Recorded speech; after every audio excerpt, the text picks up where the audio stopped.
for that lovely introduction. I'm honored and slightly nervous to be starting. I'm just going to turn off the lights as a true student of art history. I plunge you into darkness. Yes, so you can see all my images. So today I will be speaking about my plans for the reconstruction of a 16th century livery. The reconstruction is part of my PhD research, which investigates how princes and their tailors in the late 15th and early 16th century Holy Roman Empire used liveries to visually communicate their political programs. And because I'm still in the early planning stages of the reconstruction, this talk is really about workshopping open questions. And so I'd really appreciate your opinions on the project and where it might lead at any point today, I guess. And you can also contact me by email. So, what is a livery? These images are from the triumphal procession of Emperor Maximilian I, and they illustrate figures in matching livery of the kind which I'll be reconstructing, as they'd have been seen more or less in context, riding on horseback in a procession. To give some background on the project, the Holy Roman Empire was a cluster of very fragmented territories of very varying size and status, which more or less covered the same area as modern Germany. The liveries discussed here were uniform clothing, which was issued several times a year by the rulers of those territories to the nobility under their jurisdiction. These lesser nobles would then parade behind the prince in their full, deeply impressive force at ceremonial gatherings such as weddings, battles, coronations, and imperial diets, which were the parliaments of the empire. And because the empire was so fragmented, hierarchies were often unclear and they were very subject to change. The years 1470 to 1550 saw a lot of constitutional change and political restructuring, and this kind of display and visual competition between princes established who held what kind of power in a volatile competition for rank, which was not fixed and not formally established in writing at this period. Liveries were a very important form of this visual competition, and they often come up in eyewitness reports, but they've been very little studied. Unfortunately, there's almost no secondary source literature on the topic, and no liveries from this early period survive. What evidence does survive are livery books from two important duchies, Bavaria and Saxony. Pictured here are several copies of the book from Bavaria, which records liveries issued from about 1507 to 1550. The books have drawings of the garments issued each year, alongside a brief text chronicling political and dynastic events which took place in the same period. And the very existence of these books is proof of livery's close association with politics in the period. The books are also important evidence of the participation of artisans in diplomacy and court life. Court tailors were heavily involved in planning and designing liveries, and the livery books were compiled in their workshops. However, we don't have much evidence of the lives and work of tailors in this period, so this study also has the potential to expand our understanding of how they worked. So why were these books made? These illustrations, like the one shown here, would have originally been made as directions for tailors. After the prince and his counselors had decided on style and materials, many copies of each drawing were made and then sent to the intended wearer, along with the necessary materials for the garments.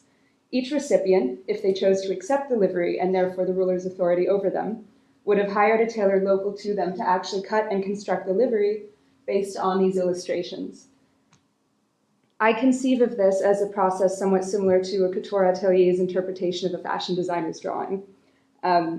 We don't know very much more than this about the drawings of the tailors who planned and then made the liveries. So this research project attempts to explore the use of liveries for diplomatic communication, as well as the work of the tailors involved in making them by means of a reconstruction. So why a reconstruction? Although I don't imagine anyone here is asking this question particularly. What's the point? Why invest hundreds of hours into this project? Why not just work using traditional methodologies on the manuscripts, which haven't really been published in another form? So I'm also doing what I can using other methods, but there's so much that remains mysterious to me about these books. Using these illustrations in the way in which we believe they were intended, that is, interpreting them into garments, will help to answer different research questions and challenge our assumptions about the material.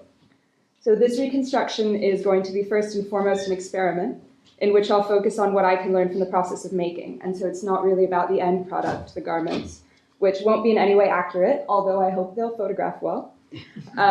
So couched in art historical terms, this reconstruction is also going to be a form of slow looking, or prolonged close observation of the image to try and bring out new details or ideas. So I've begun by setting out some research questions. First, why were these livery books made and copied? Were these drawings really used as instructions for tailors? They're certainly not technical drawings or patterns, and they weren't made by tailors. They're illustrations made by someone trained in drawing, and accounts from courts show that they were often made by court painters' workshops. So how effective were they actually as guides for tailors? What aspects of the drawings were purely illustrative and why? And what important information is missing? What information is in these drawings for tailors to use, and what was left up to the tailor's own prior knowledge or interpretation? What prior knowledge might have been common across tailors' workshops in the same region, and what might have been left up to an individual tailor's judgment, and therefore differed potentially between liveries that were meant to be identical. So which elements are emphasized in the drawings so that they might match across garments, and which aren't emphasized and might have been subjectively quite different. And as always, there's the fundamental question of reconstructions, which is what questions should we be asking, which we haven't thought of yet, and how does this experiment challenge assumptions about the source material? There are a lot of questions which this reconstruction can't answer. For example, how did liveries look when worn? And so I think it's very important to keep in mind the limitations of this experiment, which leads me to the next slide. I have some open questions about the reconstruction or complications to think through and resolve. First, my making skills and background. I'm a trained bespoke tailor, and I'm going to be making the garments myself. These are two photos from the workshop where I trained, one of me and one of the inside of a coat I made in case you need proof. But my skill set does have limitations. I'm trained in modern tailoring, and the skills involved have changed in the intervening 500 years. And I'm also primarily an academic. I don't have the needle skills of someone who's been working in a tailor's workshop for hours every day since childhood or adolescence, as these tailors would have been. And third, I'll be working under different conditions as one person doing this on my own for the first time, rather than as a member of a collaborative workshop with experienced tailors. So the question then becomes how I remain aware to the greatest extent possible of my own subjective judgments and the limitations of my skills, especially when asking questions about what might have been left up to a tailor's prior training, for example. I don't want to make any assumptions. So I think the best ways to resolve this question is with transparency in my reporting and by collaboration with other makers. This collaboration would serve as a form of peer review and might take place in two forums, with online reporting as I work to engage with a wider community of makers, and also by asking professionals to engage more formally with my work, which is partly what I'm doing here today. The next consideration is the dearth of source material. With so little source material on the work of tailors before 1550 and so few surviving garments, it's difficult to decide which steps to take in cutting and constructing. For cutting, which is making the pattern for the garment and cutting out the pieces, I could construct a similar pattern based on modern instructions, but this would be a bit self-defeating. So instead, I'm going to base the pattern on existing ones from the period. Some of you may be thinking of early modern tailors' pattern books, such as Juan de Alcega's from 1589, but these are largely from later periods and different regions with different dress, and so they don't really apply in this context. There are some 16th century books from tailors' guilds in Austria and the Czech Republic. These books aren't instruction manuals, however, they're for tailors' mastery exams. And so the question is whether the patterns in them work or whether they're just kind of illustrative. I can begin to answer this because, as you might have seen in Ulrike Rubak's keynote, I've reconstructed a cloak in miniature based on a pattern from one of these Czech books. This is the pattern for a burgher's cloak from the town of Most in Bohemia in 1576. And this is the final product. So this text, which is transcribed and translated here, describes the cloth which should be used for the cloak and the amount needed. This is important because different fabrics came in different widths, and a tailor has to know the width in order to know how much fabric to use. The cloak was supposed to be made in Lundisch Tuch, which is fine fulled woolen broadcloth from England and the Low Countries, and that's the same material which was usually used for liveries in this period. The pieces are somewhat hard to interpret because of the line quality, so I've broken it down.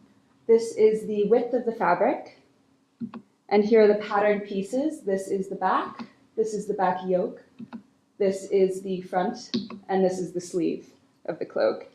And then these markings show which pieces would have been joined together or pieced to create more seams and minimize fabric waste. The reconstruction demonstrated how highly this Tailor's Guild prioritized saving fabric. The panels were pieced and attached even against the grain and in the wrong orientation, which compromises the tidy appearance of the garment, because in a fold fabric, an upside-down pattern piece would be very visible. The tailors also prioritized saving fabric at the expense of their time in the garment structure, adding seams with no shaping purpose to save cloth. And this was evident when I placed the pattern pieces. Very little fabric was wasted in the process. When constructing the cloak, all of the pattern pieces came together correctly.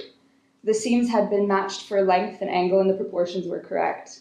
This pattern, then, is not merely a dummy image for illustrative purposes, but is more or less a functional pattern. And this means that patterns in these books can be used as source material on which to base the patterns for the livery in my reconstruction. Finding source material for the construction of the livery poses another challenge. No liveries from the period survive, but one does from the 17th century. And this context is kind of far removed from the period, so it's slightly, that has its limitations as well, but it will still be a useful source. Unfortunately, very little on it is published. It's currently on display, and there are no high-quality images of the inside.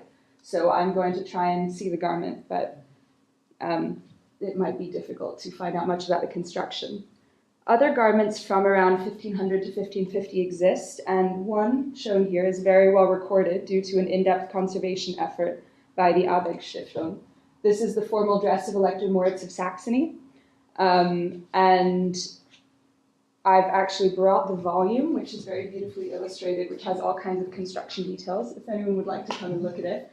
It has lots of images like this, showing sort of attached tapes, showing stitching, detailing what was probably a restoration and what was probably original, so it's a very useful resource for constructing garments in this period. However, the fabrics and the purpose of this outfit are very different from those of a livery. These garments are mostly made of silk and not of wool, and they would have also been quite differently constructed. Recent research especially has shown that rulers' formal dress would often be hastily stitched together so that it might be taken apart again and the fabric reused, whereas liveries would have had to be quite hard-wearing. And there are even statutes which assert that a livery shouldn't be taken apart and the fabric reused. So the construction would have been quite different.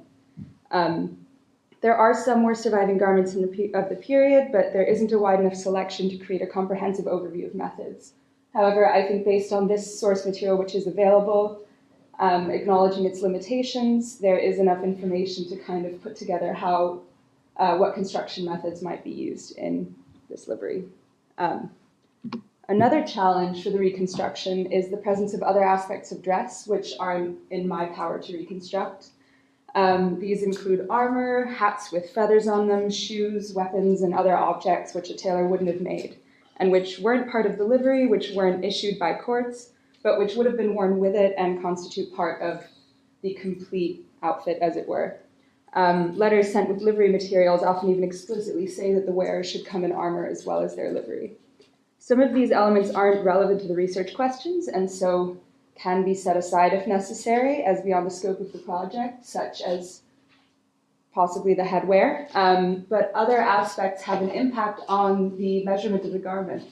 For example, armor worn underneath would have shaped the body, and it's unclear whether in liveries such as these, where you can't actually see armor underneath, whether there is still a breastplate, creating that rounded shape of the torso, or whether that's just the fashionable shape of the period, or due to other garments.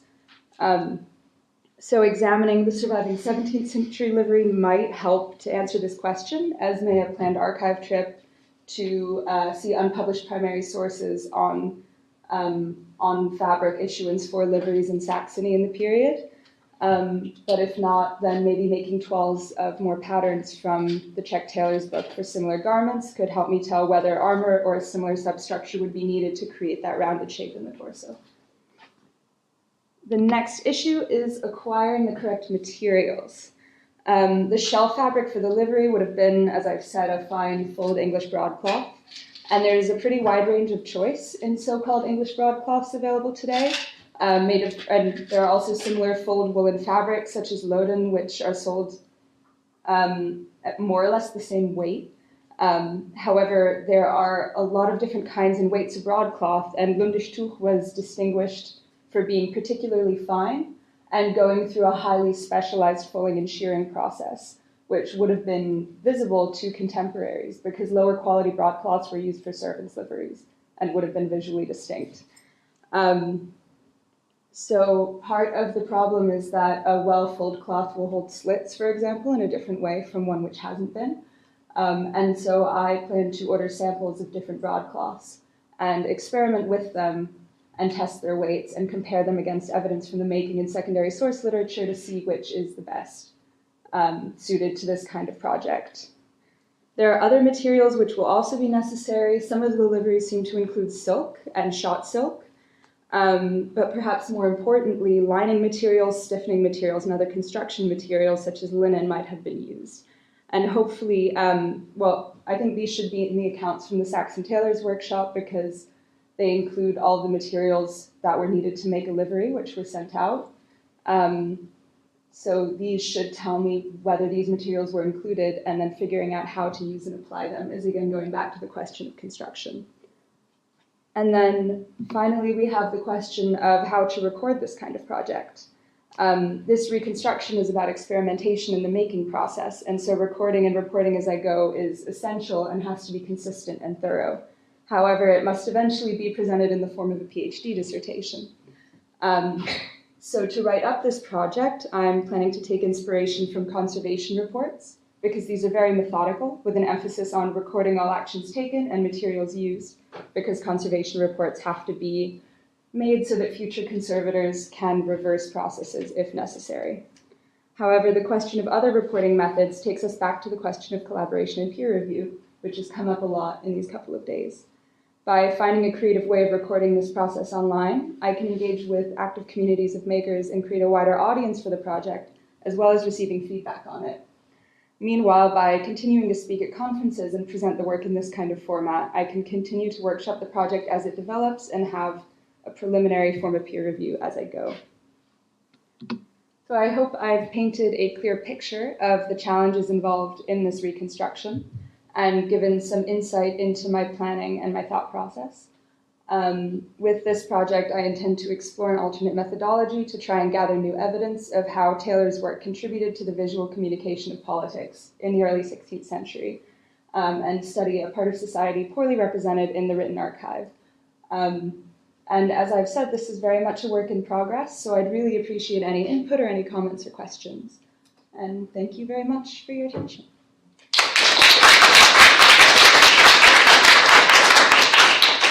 Thank you so much. And I will leave this book here if anyone wants to look at it later. Fantastic start. Thank you very much. So our next two speakers, next one speaker, apologies, is Ari Ibsen. And I'm just going to make sure we've got the PowerPoint here. I put it in the folder maybe 10 minutes before I got started. So Great, on it. It's would be under E rather than my name. Yeah, hold on.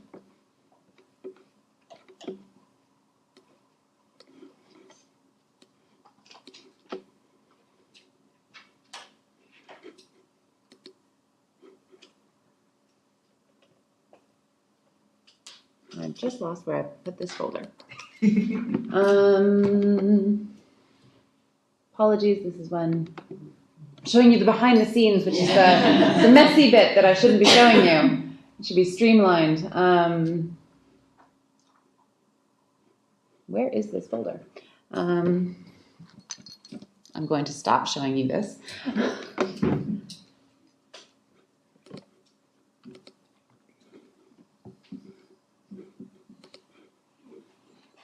Come on, OneDrive. I've also got a pen drive on me. Can I have the pen drive? This is when. Thank you. Ooh, And previous pen drive is here. Yep. Can Not going to lose take it. while you're- Yep. Thank you. It was going so smoothly.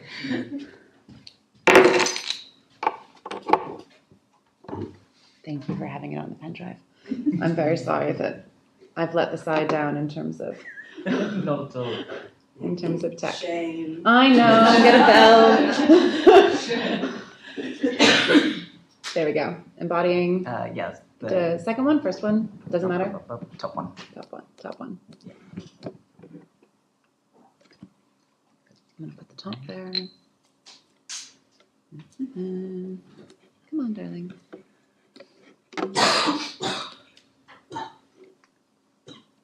Okay. And the second one. There we go. Yes? Yes. Great. Got there. Okay. All right.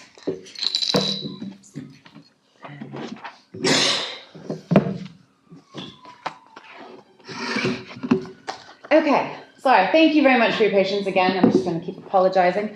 So our second speaker is Ari Ibsen, who is an independent scholar who's been researching and making late medieval and early modern clothing for about 5 years, with a focus on recreating mid-15th century clothing from the Burgundian Netherlands. And they're particularly interested in the intersection between dress history, reenactment, and heritage studies. So please welcome our second speaker. Hi everyone, thank you so much for letting me speak here today.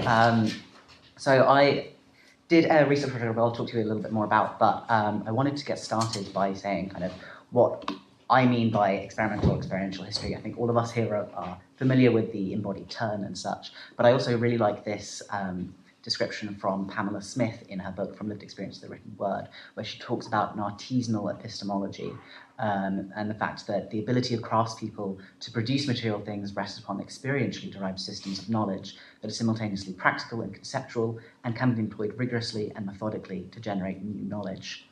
And this also comes up in reenactment studies as well. McCullman and Pickering refer to reenactment as, at one level at least, little more than the historian's equivalent to archaeological or anthropological fieldwork, which I really like. That is, of course, not to say that experimental history is without its limitations. Sophia talked on several that I think these are pretty much self-explanatory. Some also came up in Paola's talk this morning, where because of the both the knowledge we have available and the skills and the tools, we risk getting not actually reaching a true historical depth and being caught in this self-referential circle cut off from the reference of the actual past, as Robinson puts it. My answer to this and kind of the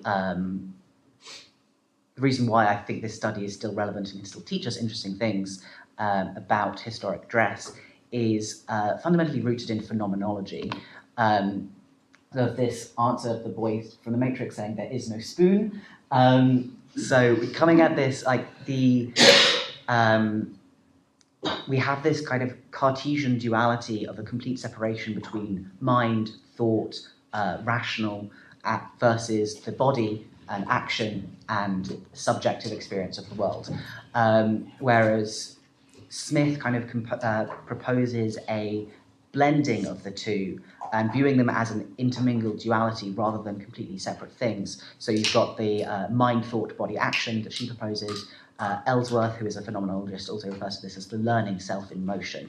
And a kind of similar collapse and blending with these two false dichotomies refers to the past and the present, where we're viewing the past not as something that is fundamentally unreachable, inaccessible, but something that can be accessed, at least in some sense, through what Peterson Holdorf called time travel, which is unfortunately not sci-fi time travel, that would be really cool, but is this kind of approaching it as a living past. And they say the past does not have to be genuine in the sense that it once really happened, but it has to be, it needs to be credible as an authentic experience and a past that could have happened. So, getting the theory out of the way, this is what I actually did, and this is what I found. I circulated a survey on Instagram and different Facebook groups for collections of reenactors who focus on the time period that I was interested in. I got 144 responses, which resulted in kind of 40 interviews. I wasn't actually aiming at a particular number, it just ended up being a round number, which is quite pleasing. Throughout the entire process, I kept research memos, keeping track of my thoughts, and I conducted reflexive thematic analysis on the data that I'd gathered, which, if you're not familiar, just kind of means really getting your head into data. It also involves acknowledging your own subjectivity as a researcher and what you bring and the biases you may bring into the project. Coding the data, which is kind of tagging it with little bits of meaning making, and then grouping those codes into themes, which are on the right-hand side, found the people that I interviewed broadly spoke about an embodied experience through their making and wearing of historical dress of medieval and early modern labour, class, movement, aesthetic, and then a general kind of sense of empathy. So in terms of embodied labour, this kind of falls into two categories. We've got improved understanding of historical practice. Smith kind of refers to this knowledge why, which is how something's done. Knowledge how something's done versus knowledge why, just the reason why those choices were made, which is something that I think is much greater. You get a much greater sense of that through retroactive practice than you do otherwise, and an improved understanding of the importance of the historical textile industry and the impact of its importance on culture and society. So this is one of my participants who gave me permission to share their Instagram. And so basically everyone I spoke to mentioned at least one way in which their recreative practice had improved or deepened their understanding of why certain techniques and practices were used, both in terms of the interactions of clothing patterns with biomechanics.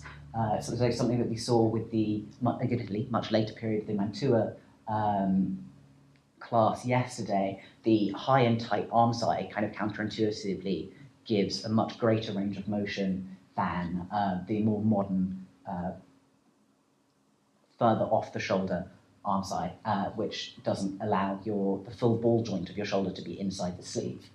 And you can also see this with joint hose as well, where the joint hose need to be very tight and the crotch seam especially needs to be way up in there, so that you are actually not placing unnecessary strain on the seams and then they end up splitting. And also in terms of the impact of textile and construction choices on the utility of the dress, this mostly came out in terms of people talking about why it makes sense to have linen as an underlayer and wool as an outer layer, both in terms of cleanliness, because the linen is sweat wicking and it protects the outer layer of wool from the sweat and dirt on your body, and the wool is great for temperature regulation. It keeps you warm in winter and is surprisingly breathable in summer as well. And the second side of this, of the historical industry, is kind of through remaking in particular, getting an embodied sense of just how long it takes to make clothing. And this kind of extends into textile making as well, although the people that I interviewed had a varying level of experience in terms of kind of weaving and similar crafts. And therefore had a greater understanding of kind of the impact that the cost of cloth has on making practices. So, for example, as Sophia was talking about earlier, the using piecing and really being careful with how much cloth you're using. And we also see this with in like Alsega's manual. He talks about using scraps of the cloth that are not even necessarily on the stray gain or on the bias, just kind of using whatever spare bits there are for small pieces like the collars of clothes. And in terms of the understanding of worth, it also kind of gives a greater understanding of why wool was so important to the economy, and as a result of that, why it was such a driver of societal change. And I don't want to kind of get into the weeds of that a little bit, but I have an example if anyone wants to ask me about it later. And the thing that I also didn't really expect going into this study is I was going in with a very specific focus. I wanted to learn about what people had found out, what their experience was of making and wearing historical dress and how that had impacted their view of medieval life and society. But I think part of the nature of these what Agnew calls kind of collapsed temporalities is that through that you're also reflecting on your understanding of modernity. And so what we also saw was a reflection from people on kind of how removed modern people are today from modern textile and garment production, both in terms of talking with the public and the public being really kind of astonished that these clothes were made by hand, that you didn't just buy them, and also in the sense of people kind of comparing the practices of today versus the practices of the period of interest, in that, clothing is made now to mostly look good on a hanger rather than actually look good on a body. We've lost the bespoke fit. There's a loss of mobility and practicality as well with that. And the next theme is embodied class. So this is a 15th century houppelande, and kind of again comes out in two vague thoughts kind of falling under embodied class, which is the deep understanding of dress as an indicator of social standing and the relationship between dress and the physicality of labour. So I think we're broadly familiar with clothing as a status symbol. This was also touched on in great depth from Ulinka's talk yesterday morning. So in terms of how your dress is kind of a materialization, she talked about the cultural relational hierarchy of dress, and Sophia also mentioned it as well, that you can people would know by looking the relative wealth of what you were wearing in terms of both the cloth quality, the weave, how fashionable it was, what dyes were used, what furs were used, and how well it fit and things like that. But what also kind of came across is there was an understanding that reputation was really important in the Middle Ages in particular. This fama, which Fenster refers to like this medieval culture of appearances, and so how you dressed and what you looked like was really important for things like business deals. Whereas now we've got things like credit scores. The people would look at you and be like, okay, cool, I think you're trustworthy. I think you'll repay this loan. And in terms of being able to differentiate people based on their dress, Johann Carolus, in his Strasbourg costume book from 1606, he states that the people of the city are divided into 6 classes, and each of those should be readily visible. He focused more on the women than on the men, but for both, should be visible through their clothing. And the really interesting thing, though, was this relationship between the physicality of labour and the physicality of dress. So the impracticality of one's dress was a way of conveying that you just didn't have to work. And whereas the working clothes for labourers tended to be looser and in hardier fabrics. So we saw the other earlier example of the Burgundian gown. The sleeves were long, they went over the hand, they were very wide as well. It's not really something you can do any practical labour in. Likewise, the gown had a bit of a train, it reached the floor and kind of puddled around his feet as well. So likewise, not easy to move in. This is the same guy in his 1470s South German kit, and you can see a really dramatic tightening around the waist, giving the fashionable wasp waist silhouette of the time. And one thing that he reported that I found really interesting is that this kind of constriction at the waist reduced the stability in his lower back, and he found it quite difficult to bend over, which is difficult in hose anyway, and I'll talk about that in a sec as well, but also to lift things. And the other thing that came up was how complex noble dress was and how it kind of really necessitates help from others, thereby reflecting the service and servants that were necessary for getting dressed, putting on all of your layers, putting on all your accessories to then go out and then convey your status to the world. And this can also be seen in things like poulaines as well, the very long shoes where the toes got longer and longer. There were actually sumptuary laws about how long the toes could be because they actually make it very difficult to walk. Versus, these are literally 14th century, not a great comparison, but you've got their looser fit, you can roll up the sleeves, they are in different colours. Normally, cheaper clothing would be made from exhausts of dyes rather than the richer colours you get from a first dip. And then because this is an unfair comparison, we've got two 15th century examples versus a 14th century example. I wanted to show very specifically this De Civitae Dei from 1469 to 73-ish, where we've got, this is actually a really interesting painting that is talking about, divides the city of God into 7 sections, with virtues at the centre and sins on the outer side. So we've got this guy here on the right.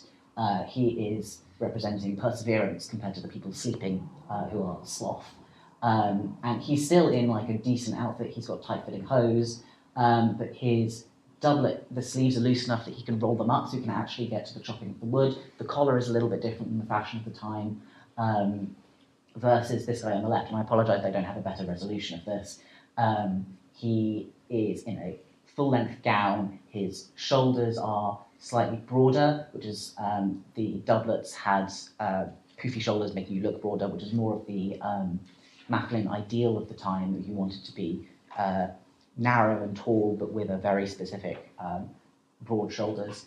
And the gown would also be heavily pleated, as you can see in some of the other examples of people where they're turned around, they're quite heavily pleated at the back. So you've got this voluminous fabric, again showing status. His little pouch, it would probably be made of silk, and he's got 2 hats. He's got the one on his head and he's got one slung over his shoulder with a cornet or lyre pipe kind of anchoring it in place. And I'm sorry that I'm galloping through this, I just found a lot of things. In terms of embodied movement, this is a bit of a no-brainer, like the way that what you're wearing affects the way that you move. But this, participants kind of talked about getting a sense of how people in the Middle Ages and early modern kind of literally moved through the world. This is particularly the case with shoes. So modern turn shoes are made inside out. You sink them in water and then you literally turn them inside out. That's why they're called turn shoes. But to do that, that necessitates a very thin, flexible sole. So when you're walking around in medieval turn shoes, they're a little bit slippy, but they're also, you have no arch support and you can feel everything. So one participant who was Swedish kind of spoke of this as a way of, you have to kind of respect the ground a little bit more, because he said you can't just stomp around walking heel toe as we do today. You have to kind of walk on the ball of your foot, and it's very much, well, he termed it as respectful, which I really liked. And in terms of your posture as well, male doublets in particular, they kind of force you to have this very upright and shoulders back posture, both in the kind of the way that the armhole is shaped. One participant also mentioned on, if you're kind of following from a pattern from an extant, the shape of spines is different today because we tend to hunch, and the shape of the spine from the back seam of those doublets that had centre back seams, kind of, in order for it to look good on you, you have to have the kind of correct historical posture, otherwise it'll kind of pull or sag and not look quite right at the back. And another participant mentioned that he can really tell when early modern reenactors, at the point where you were moving from lacing your doublet to your hose to hooks and eyes for your doublet and hose, that people, when they slouch and they walk around with these hose hooked to their doublets, the hooks and eyes at the back all come undone. So if you maintain an upright posture, you're maintaining tension on the hooks and eyes, and then your trousers aren't at risk of falling down. And the other thing that came up a lot was, especially with joined hose, the way that they kind of force you to move in a different way because of the while they're made on the bias and they're very stretchy, if you bend over, because your doublet is laced to your hose and your back kind of lengthens as you bend over, there's going to be a pulling there. So if you are going to, you need to loosen the ties at the back, which we see in agricultural workers, depictions of the period. But also, you can't just, if you drop something, you can't just bend over and pick it up. They would often have to, they talked about having to crouch or move in a very much more deliberate way to avoid the risk of, again, busting the seams on their hose and exposing themselves to the public. And one thing that I don't really have time to talk about, but I also found really interesting, was the way that this also is reflected a little bit in theatre studies with historically informed performance, and the way that theatre costume kind of forces you to hold yourself and move in a different way that can approach something of the historic movement of the time. And one participant also talked to me about how he found it really important to wear medieval clothes when he was doing historical European martial arts, or HEMA, especially wrestling, because, again, the clothes force you to move in a different way, and you can't fully recreate the fighting manuals of the time if you're wearing, a modern sports shirt and basketball shorts. And the other thing that came up a lot was this sense of, because medieval fashion is so different to modern fashion, understandably, being 500 years,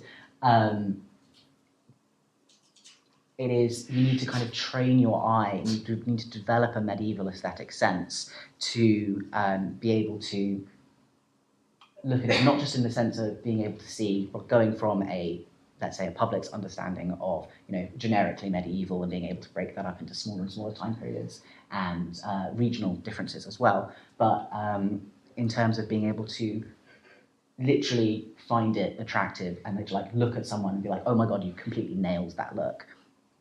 And in terms of the modern reflections, the other things that came up was because the nature of what was considered masculine to wear is so different compared to what we consider masculine nowadays. Both this participant was talking about the joined hose, which again cuts from the bias, they're very tight. The calf was like a big masculine sex symbol, versus nowadays clothing that tight on your legs is associated with femininity and leggings and tights and that sort of thing. And likewise, the long robes modernly have been confused by the public to be dresses, like why you dress like a girl kind of thing. And this kind of allowed them to reflect on the performative nature of gender, and also kind of explore their own gender presentation and identity. And I've got some quotes up here. These people are both transmasculine. This participant actually originally cut their coat as a dress and then shortened it at a later date after they came out. So that holds a lot of emotional power for them, generally speaking. But I also want to say that this isn't just trans and non-binary people. One of the cis people I spoke to, she wears masculine kit because, as a reenactor, Heritage England doesn't really let women dress as men very often. They have very kind of strict regulations about kind of whether or not you're interacting with the public, and so she would have to kind of put on masculine dress to go fight, and then come back, scurry, change into her feminine dress to then go and be able to interact with the public, which has its whole old barrel of worms that I'm not going to get into. But she reflected that she felt more like herself in masculine dress because it's more close to what she'd be wearing modernly in terms of a t-shirt and jeans, whereas she felt performatively feminine when she put on medieval dress, not in a sense that it was uncomfortable, but she felt she said that she felt more girly, she felt more elegant in women's dress than in masculine dress, which again it makes sense, but was this performative nature of gender. And the last thing I want to talk about is again a bit of a no-brainer. Through making and wearing the dress of the past, you get you view historical people as more than just people from the past. You get this sympathetic and empathetic identification, which I've not written down who actually said that, so apologies. People of the past, and you get a sense of like they're real people. They have lives, they have thoughts, emotions, fears. They cared about what they dressed, and they cared about what they wore and how people perceived them and how they expressed themselves in dress as well. One participant spoke to me again about how he specifically researched kind of queer culture and wanted to look into and explore how men of the time would dress in a way that would subtly signal to other men that they were queer, rather than, which again touches on the not just the performative nature of masculinity, but also the completely different aesthetics of what is considered like the ideal masculine body, and also the ideal way a man went and presented himself, which of course changed through the period, but the general kind of difference holds true. So yes, thank you for listening. If you have any questions, I'm at Medieval Tailor on Instagram. You can also email me. But yeah, sorry for kind of racing through that whole thing. I have a lot of like details and things that I would have loved to get into, but the nature of the talks, you know, they have to be truncated. That's what lunch is for. Yeah, so come find me if you have anything. I'd really love to talk to you more about it.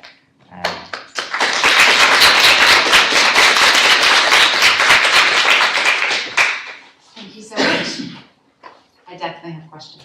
Sorry, I forgot to say that I'm holding everyone's questions to the end, and we're going to do it. Don't worry, I'm not neglecting questions, but please keep them to the end so we can ask all of our speakers. All right, our final presentations of the panel. We've got two speakers who are talking about clothing the body, or the body in clothing, a doublet of the Verney family circa 1645. And our speakers are Amy Miller and Alison Beadnell. Beadnell, thank you. Yep, sorry. Amy is a curator and lecturer and historian. She's the author of Dress to Kill and The Globetrotter, Victorian Excursions in India, China, and Japan. And Alison is the materials anthropologist who brings an experimental archaeology approach to her research on the technologies and materiality of historic clothing. So please join me in welcoming our two speakers. No, yeah. Clothing? This one. Yeah. And we are going to need you halfway through. I'm here to assist at all times. Excellent. Yep, there we go. Oh, perfect. Thank you. Thank you all for coming to our session today. So today we're going to take you through our research and our making, and show you how we've explored it through a series of questions that are constantly being reframed the more we discover through Reconstruction. Our research concerns a doublet in the Verney collection at Claydon House, which is a National Trust property. And in the catalogue, it had been given the date of 1620. Now, the Verney collection is, if you don't know, a remarkable body of material. It's got letters, it's got bills, it's got the clothing themselves. And the doublet, our doublet, is very similar to this one that's worn by John Borlase. And this portrait was probably commissioned for his wedding. It was certainly done at the time of his wedding in 1637. And here are the Verneys themselves. I've included this family tree because, given the date of 1620, we felt that we could most likely assign a potential owner, and that would be Sir Edmund Verney at the very top. He was connected to the court, but he was by no means in the upper echelons of the nobility. Now, from 1620, Sir Edmund lived at Claydon House in Buckinghamshire, and after the coronation of Charles I in 1625, he was appointed Knight Marshal of England. The duties required that he attended court more regularly. And he fought for the king in the Civil War. He was a standard bearer, and he was killed at the Battle of Edge Hill in 1642.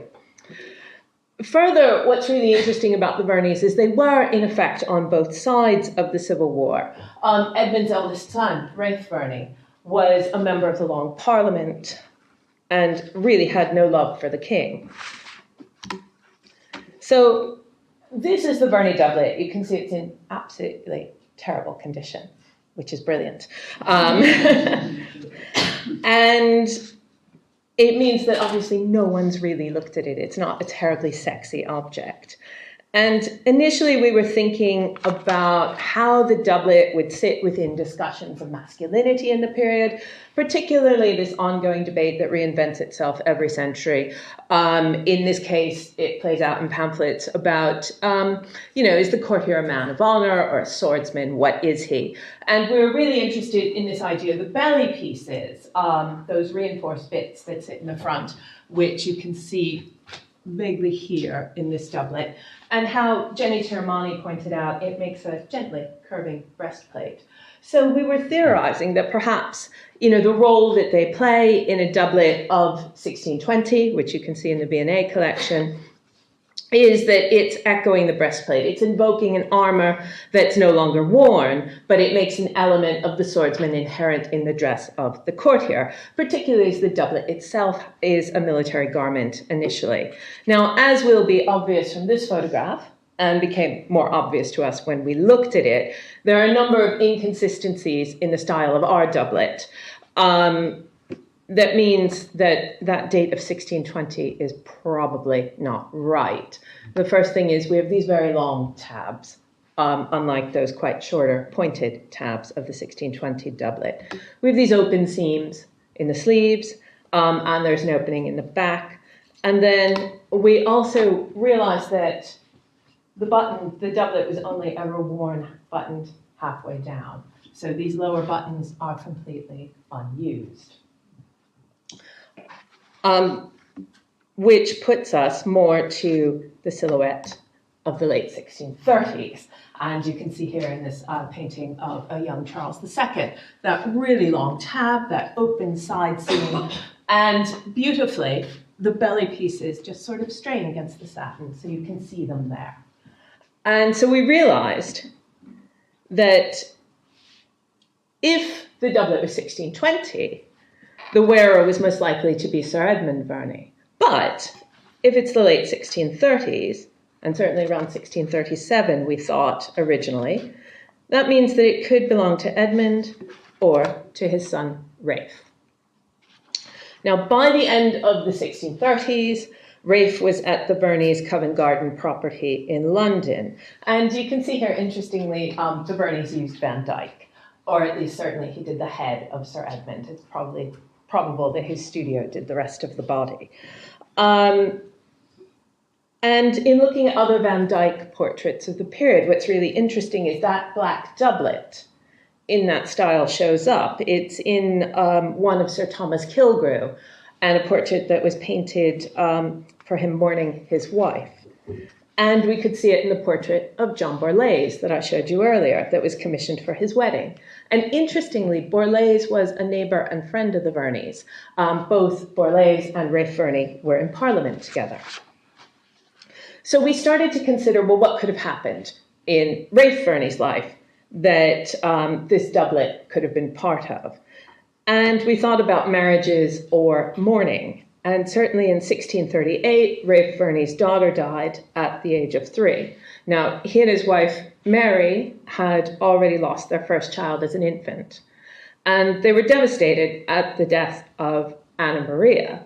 And in fact, Sir Edmund warned Ralph against any overindulgence in mourning. He said, "I hope you have such a sense of God's blessings that you will not repine at his decrees." So there's the possibility we started to think that maybe this doublet was worn for mourning. However, and this is where Reconstruction is crucial to understanding and unlocking these garments. So this is a portrait of the Capel family, painted about 1640. And as you can see, the paterfamilias, if you will, wears a doublet that is really very similar to that Verney doublet. And I want to show you this detail which isn't coming up brilliantly, I'm sorry. But the thing that it shows us that we thought was really important is, firstly, you can again see the belly piece being picked up on the reflection of the satin.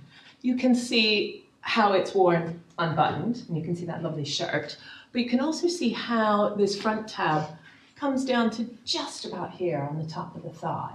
So that tells us certainly how it's meant to appear, how it should be worn, ideally, shown in a portrait.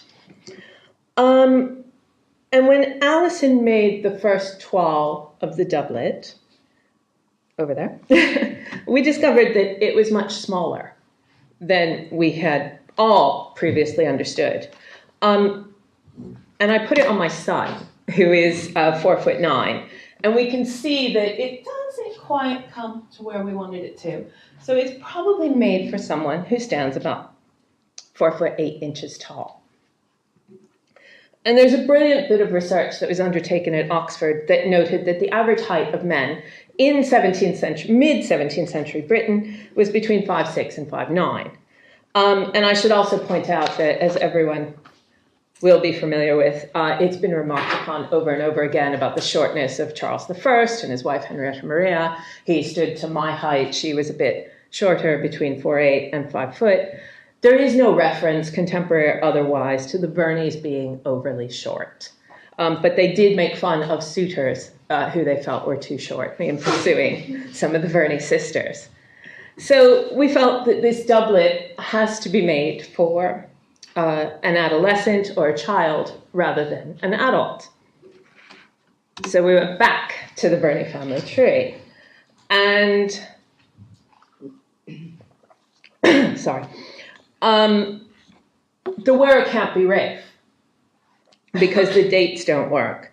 And the only one who fit the description of child or adolescent would be his son, Edmund, down here, who's called Mun by the family.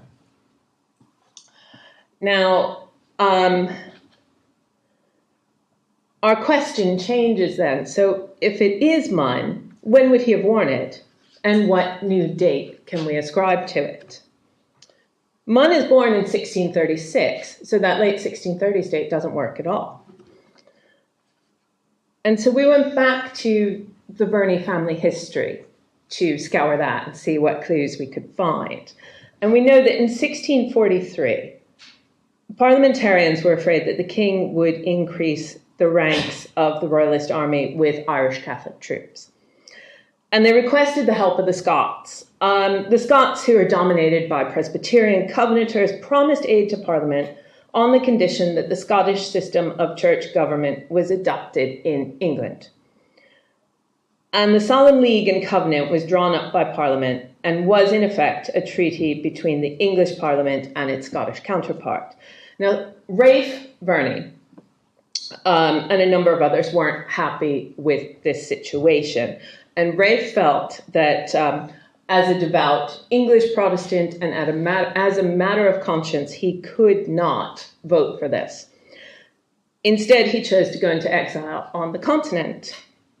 And he carefully put his estates in the hands of others, so Parliament couldn't confiscate it or sell it. And further, he was still a member of Parliament, so he was protected. So he, his wife, his daughter Peg, and son Mun left in 1643, and they settled ultimately in Blois, France. And he chose Blois because it had a large Protestant population. Now, his younger son, Jack, was left behind at Claydon. They felt he was too small to travel.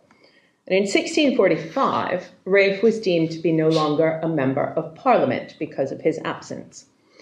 With this loss of protection, his estates were immediately sequestered, and this meant that the family had no money and they were in danger of losing their property. He couldn't return to argue his case because he risked arrest. But his wife, Mary, could petition on his behalf. So in late 1646, Mary sailed for England. And from London, she called on the Verney network of family and friends, and over the course of 16 months, petitioned Parliament for the removal of the sequestration. She was ultimately successful, and it was lifted in late December 1647, the decision was formalized in early 1648, and she returned to Blois. However, during her 16 months in England, she gave birth to a son, Ralph, in June 1647. And there's lots of jibes in the Verney family correspondence about how Ralph gave her one hell of a parting gift. And baby Ralph was born at Claydon. He was initially very sickly, but as he improved, she returned to London. Now, in October 1647, baby Ralph died of convulsions.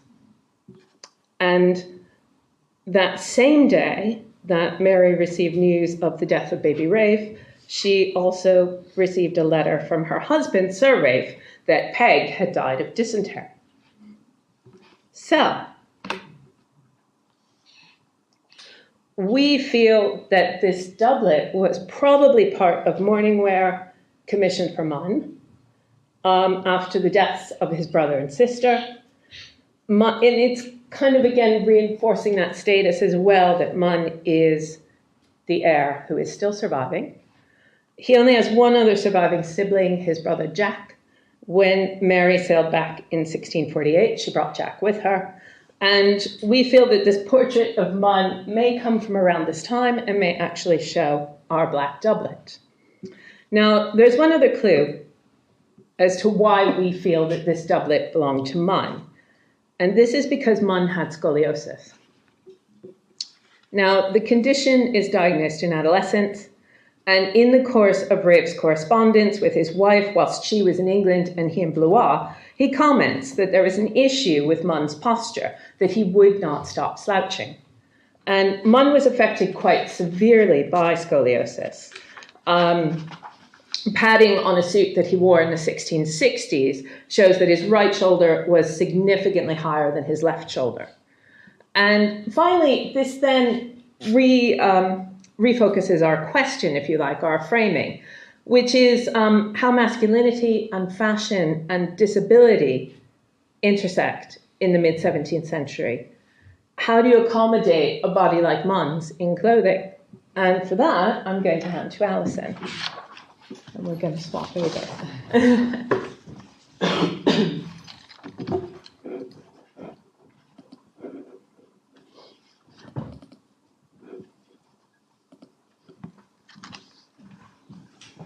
Thank you, Amy. Hi. So today I want to share with you my replication process of the Verney doublet through a series of 4 toiles and explaining the pattern development and thought processes involved. But first I want to familiarise you with the original. Is it these? It's this. Thank you. Okay. So here it is in its storage box where it's kept padded and wrapped in acid-free tissue. And it's in a very fragile condition. There is conservation stitching supporting the failing fabric onto the structural core, which you can just about see the little sort of herringbone stitches there. There's no collar with the doublet and no evidence of stitching at the neck, so I believe the original has probably been cut off at some point. No doubt it was in a poor condition. So A and B will show you the front and back of the left shoulder. You can see that the fabric has almost disintegrated.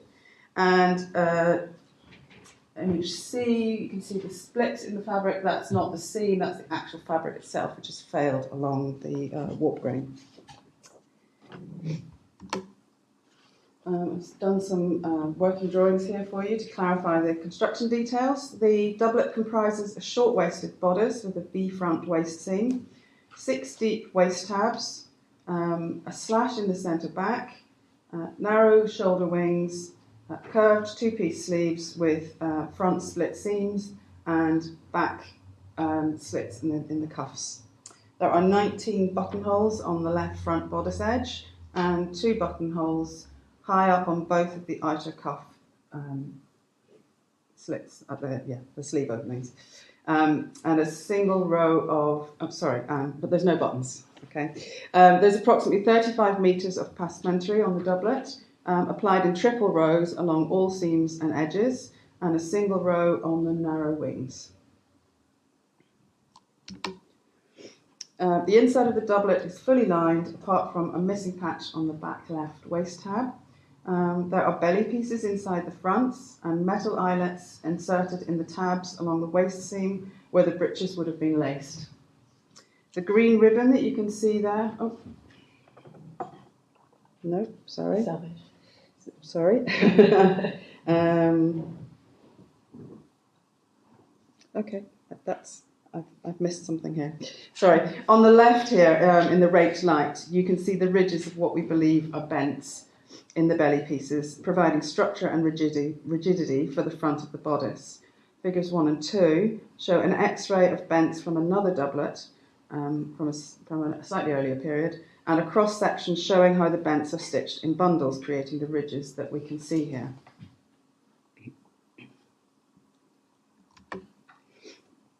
Okay, and here we have all the different elements that make up the doublet. The shell is made from a fine silk and wool grogram. It's lined in silk. The structural body is a fine hemp or jute canvas paired with a thicker but more flexible linen layer. You can see the two working there. Figure 3 shows structural layering from a similar, again, slightly earlier period doublet. And the green ribbon that you can see there is actually the selvage of the lining showing through, which nicely illustrates the wear damage inside the doublet where it would have rubbed against the shirt and breeches. So now you've seen what we saw. Let's look at the replication process. So this is toile 1. This is a very basic calico creation of the pattern that I produced. It was drafted up from the measurements taken at Claydon House, and also using reference from published examples of other 17th century doublets, like Figure 5, and using my own pattern cutting experience within the parameters of, obviously, I'm 20th century trained, 21st century practicing. Making up a pattern to fit exactly to a set of measurements is a skill that I use frequently in my practice, but it can be tricky to get all the measurements to work. This doublet drafted up well, apart from one measurement which proved difficult, which was the side seam. When we were looking at the garment, we all, Amy, myself, and the conservator, we all took part in the measuring of the original, just in order to minimise the amount that we were handling the garment. The side seam measurement that was written down was 5 centimetres, but it didn't quite make sense to me when I was drafting up the pattern. So even if I assumed that the 5 centimetres was measured below the passementerie detail, which is 3.5, the total of 8.5 still didn't quite feel right. So I'll come back to that later. And for toile 1, I had to compromise with a 9.5 centimetre side seam, just to get something working. So as it was the first toile, it was the first time we got to actually properly see the garment, because when we handled it on the day, it was very carefully in the box and just turned over. I was surprised at its smallness even when I was making it. And when Amy and then her son tried it on, we suspected that our research was not quite complete. Toile 2 is the same pattern as toile 1. You'll be able to have a look at all of these later.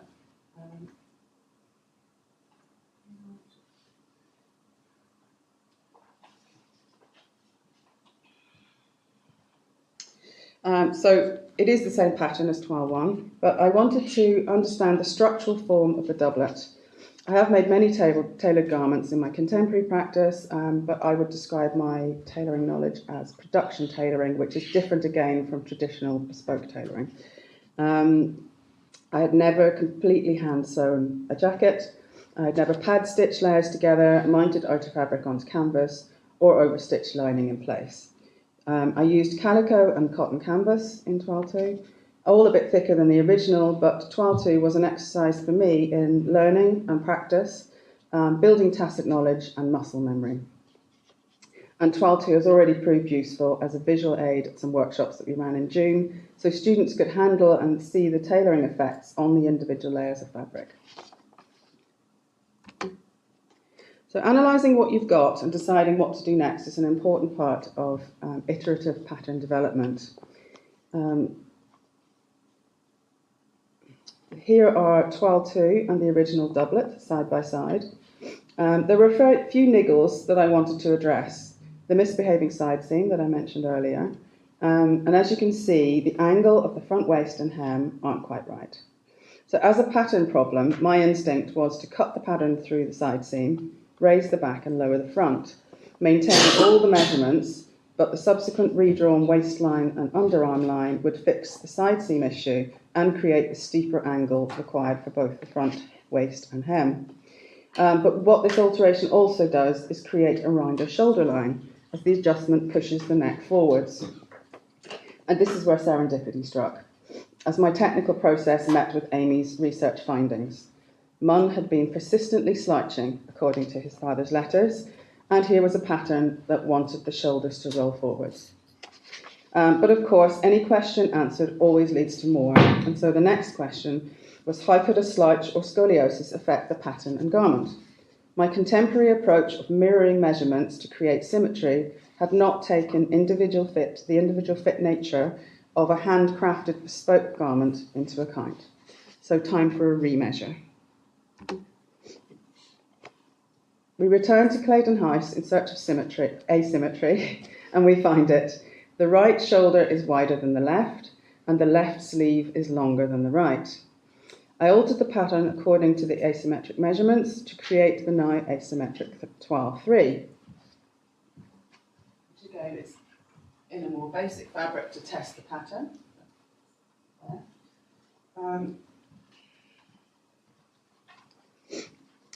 And we used toile 3 to inform the padding of our child-sized dress stand, effectively reverse engineering the body of the wearer.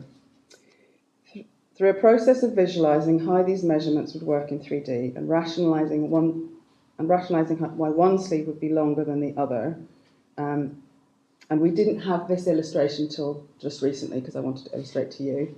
This is an adolescent presentation of scoliosis, and of course we don't know at what stage Mum was at, how he was. We have to just go with what we've got here. I proposed that the right shoulder was full height and square, and that the left shoulder dropped down and forwards, making it appear narrower. This would make the left arm hang lower, explaining why the left sleeve was longer. The longer sleeve creates the visual effect of even hand and cuff proportions to the viewer, disguising the disparity from the observer. So to accommodate the lower set left arm, I lowered the left armhole. And I then added support for the left shoulder of the doublet with one shoulder pad. Now this was speculative, as we were unable to determine exactly what padding, if any, was used on the left shoulder of the original, as it's too fragile to investigate. But the National Trust website clearly describes the structure of Munn's wedding suit many years later, confirms similar, though much more pronounced, padding requirements. Padding the stand wasn't simply stuffing the doublet full of wadding. We needed to consider what Munn's tailor would have done and why. And this switching between the roles of reconstructing the body that once supported the doublet and the mind of the tailor making the doublet to discreetly clothe it was a mind-bending conundrum. So, just remove that. Did that help? No, it's fine. Okay. So this is toile 4. Which I have padded up in a very similar way that it has been put in its piece of conservation box. The lower half comes away. But what I've done is I've got the padding here for the stand. So this is the padding that we've created. And this is just a child-size display mannequin, which we bought smaller than we needed.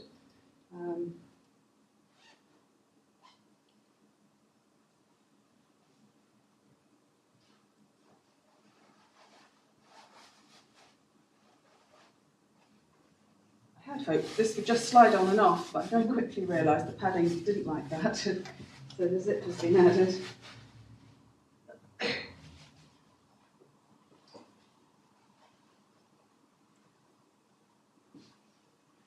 So, this is how we think Mum's body may have been shaped.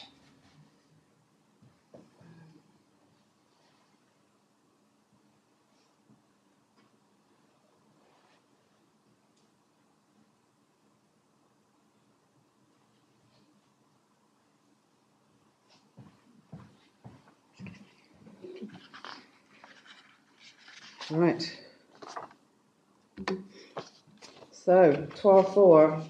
Now, we want to use 12.4 for demonstration and teaching, so we very carefully considered what fabrics we'd use. We have chosen all modern fabrics with as similar as possible handle to the originals as we could get. So the shell is polyester, but it has a similar drape and sheen to the doublet, lighter than modern grosgrain and silk fye, but a little heavier than the doublet, but a good representative. The linen canvas we've used is the same thread kind as the original hemp or jute canvas, but hemp or jute is no longer available that I could find. The braid is a very similar width to the passementerie, but it is a much heavier gimp-based braid as the original, and which has the original passementerie has a very sort of flat finish to it. For the lining, we chose nylon organza, which is obviously a little bit, and definitely not anything to do with historical accuracy, but what it does, it allows the toile to be fully completed while still giving you full vision of what's going on in the construction inside. So choosing modern fabrics provides a robustness which we think will encourage handling and so aid our educative aims. And what to do next? So it's not complete. I have a few little bits here as well. So the belly pieces and bands obviously still have to be done. I have a lot of research. I've started with my experimental archaeology background. This is my approach. I have started to bundle through some bent substitutes just to have a go with what we'll be feeling. The padding for the left shoulder, I haven't fully investigated what they would have used. I've used a modern shoulder pad. Obviously need to complete the garment. Stitch buttons, buttonholes, I didn't want to rush those, so I will take my time and do those properly. Source metal eyelets. Eventually we will develop a speculative collar and buttons that would be appropriate for it. I've had a little go at creating, here's some passementerie that I mocked up as this kind of couch stitching method just to get the look correct. And a little go at weaving to practice grosgrain type construction, and an initial go at passementerie. Someday I might be able to weave full 35 metres, I never know. But there you go. Thank you.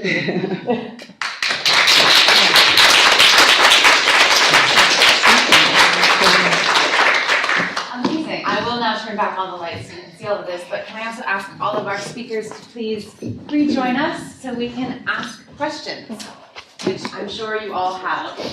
And if you don't, I do. Yeah. Do you want to start us off? Sure, I'm happy to.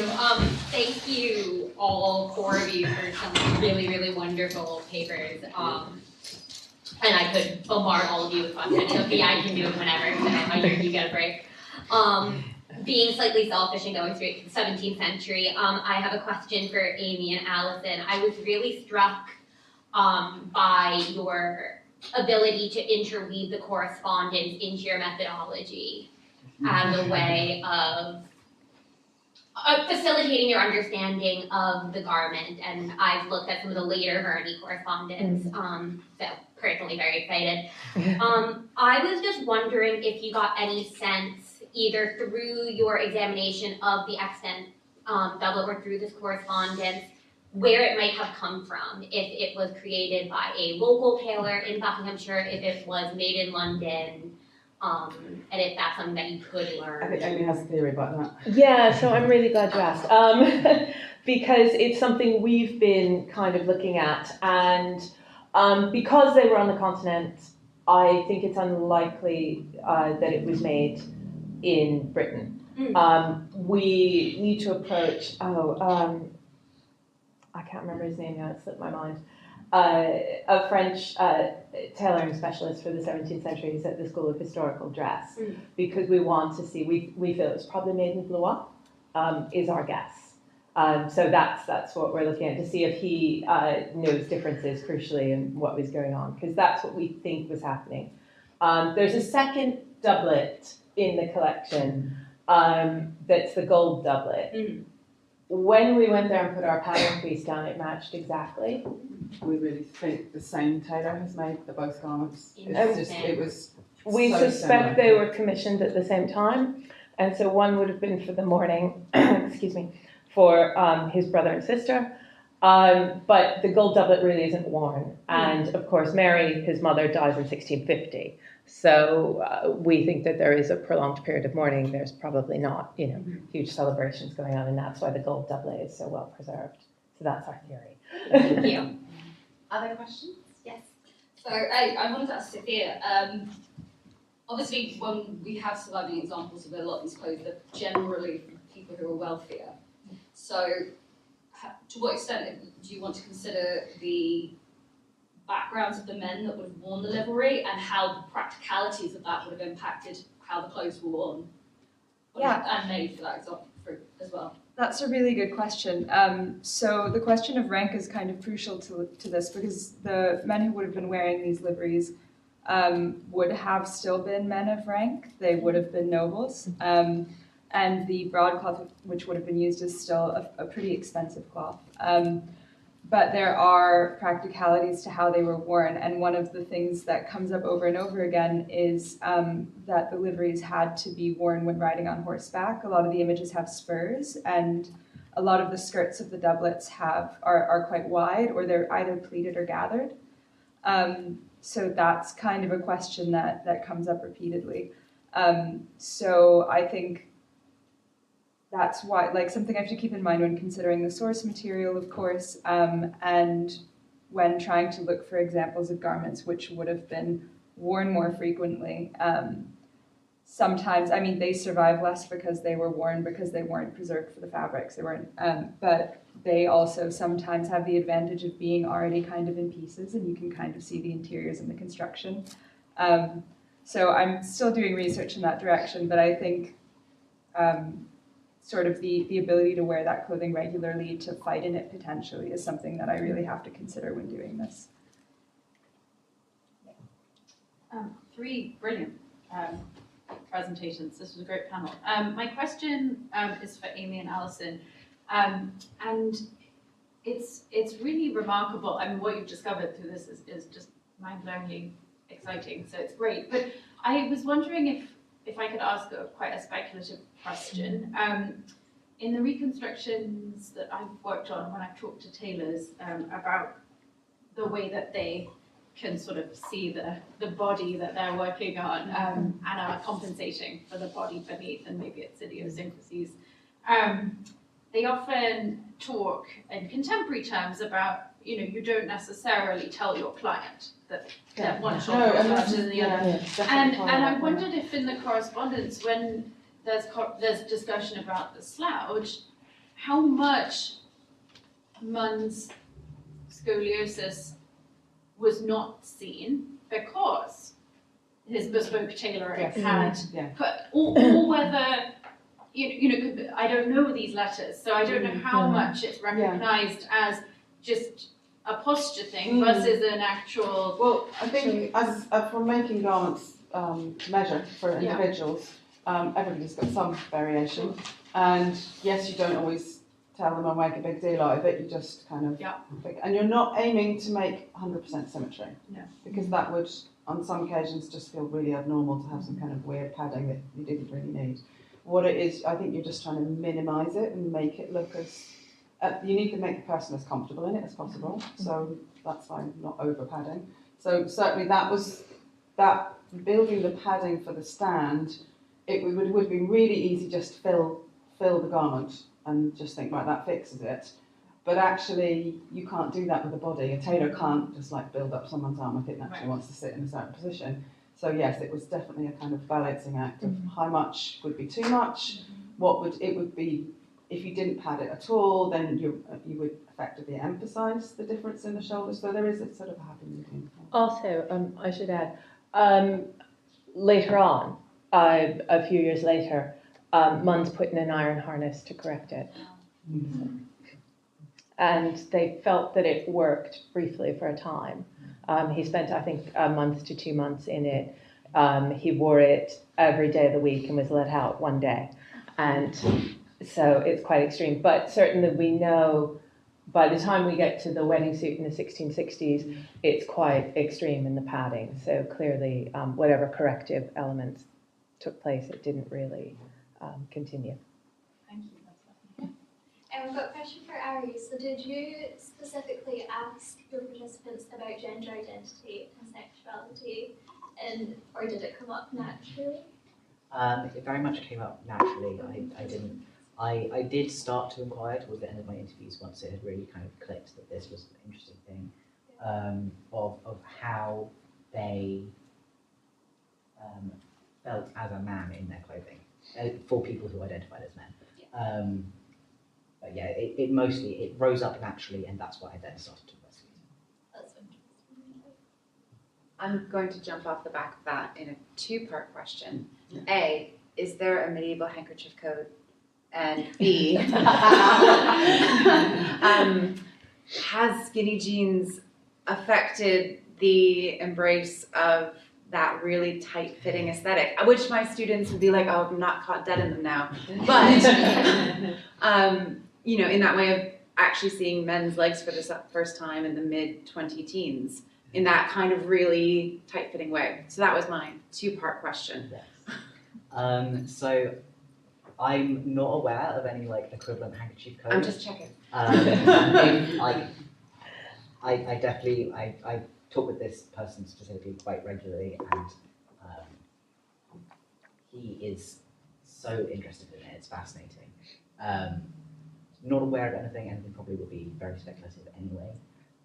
But he's sort of the way that he put it to me is that he's playing with flamboyance. So he's specifically very interested in Matthias Schwartz and his first book of fashion, and those the very kind of Landsknecht style, even if it's not what he's actually wearing because he's not a soldier, he's an accountant, is still very flamboyant. He's sort of looking at you know, what number of feathers in a hat, for example, would be considered too much, to be over the top, to be going from the fashionable masculine into the emasculating queer signal.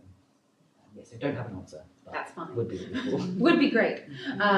We can hope. And I'm going to have one more chair's privilege question. Sorry, and it's for Sophia. Have you thought about looking forward in terms of liveries and especially I'm thinking the mock Tudor royal ceremonial, let's keep them all doing it for hundreds of years in the same way, Order of the Garter type thing. Have you looked at those collections? Obviously they're different hands, different centuries, but in keeping a rather niche tradition of dress alive, is that something that you'd consider expanding into, of, you know, emailing Matthew and saying, hey, I need to come to Hampton Court? That's a really interesting question. I think I'm thinking a lot about the connection between kind of modern military uniforms and liveries, and kind of also how they signal rank while also being kind of like they create group identity while at the same time creating distinctions within those groups. I do have a slight horror of moving forwards in time, but that's personal. But we're really nice.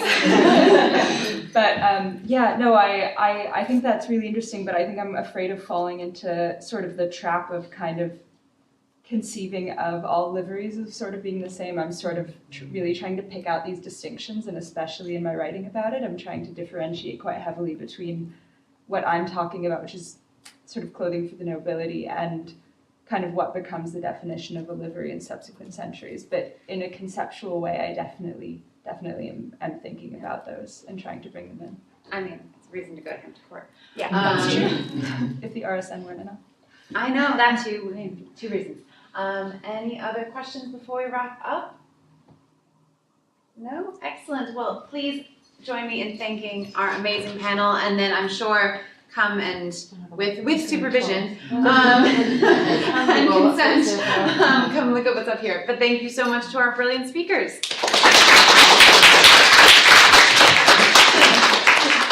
And again, in my next role as ushering people to different rooms, lunch is again going to be served next door, so that should be, in theory, there anytime. And I will make sure to get you a seat. Yeah, no, not the liveries, specifically all of the coronation processions that are all mock Tudor, because they keep the Tudor flag and the order of the garter and all of that nonsense. Okay.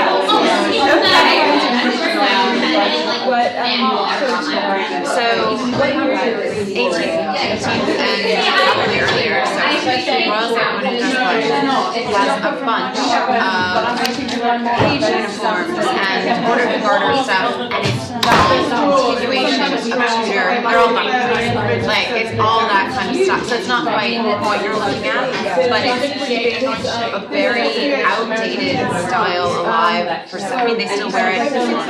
Yeah, but they keep it alive for centuries.